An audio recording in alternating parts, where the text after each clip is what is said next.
France brûle. Depuis l'assassinat à Nanterre, en banlieue parisienne, d'un jeune homme de 17 ans, Naël, abattu à bout portant par un policier et qui est enterré aujourd'hui, la grogne qui couvait depuis la révolte des Gilets jaunes, la dictature covidienne des picous et du confinement, la réforme imposée des retraites, entre autres, a éclaté.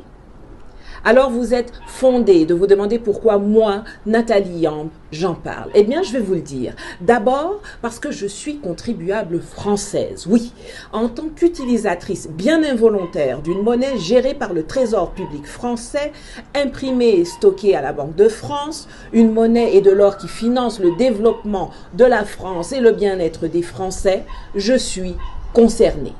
Ensuite, parce que la France, ou plutôt les gouvernements successifs français, s'arrogent jusqu'à aujourd'hui le droit de parler au nom de l'Afrique et des Africains, ou plutôt contre les intérêts de l'Afrique et des Africains, à l'ONU et dans les forats internationaux.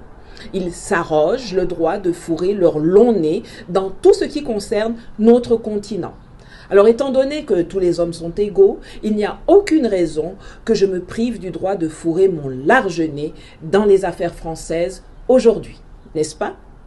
Une chose que j'entends et que je lis beaucoup ces derniers jours, c'est « les émeutiers, ce sont des sauvages, renvoyez-les chez eux, voilà la conséquence de l'immigration, le refus de s'assimiler ». Cela m'inspire deux réflexions. Premièrement, ces jeunes qui se révoltent dans les banlieues et un peu partout en France sont des Français. Et c'est justement parce qu'ils sont parfaitement assimilés qu'ils se comportent comme ils le font. L'histoire de France est faite de guerres, de rébellions, de violences et de clashs. Les Français n'ont aucune culture du consensus ou de la négociation. Même leur hymne national est une célébration de la violence, de la guerre, de faire couler le sang. Tout est question de rapport de force, de grève, de passage au forceps, de brutalité.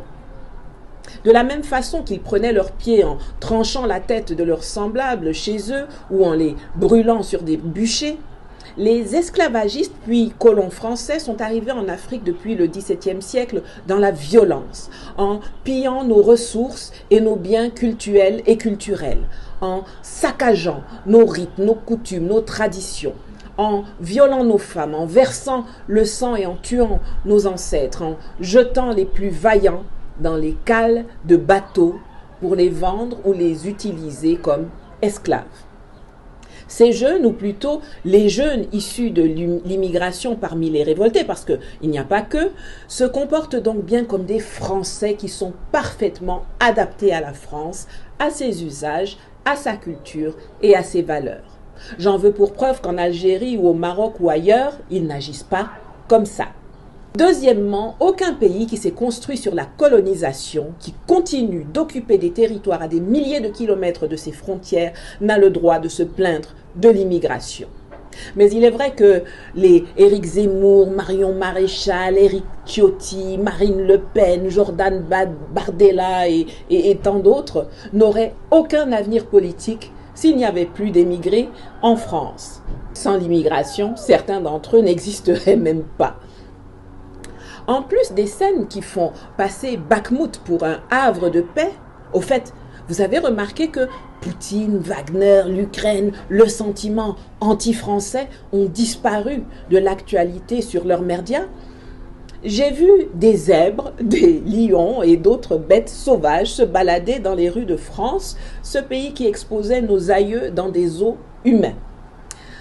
Je vois aussi des forces de l'ordre si semblables à leurs collègues africains, qu'ils ont d'ailleurs pour la plupart formés, qui considèrent qu'ils ont un permis de tuer les citoyens, surtout quand ils sont jeunes.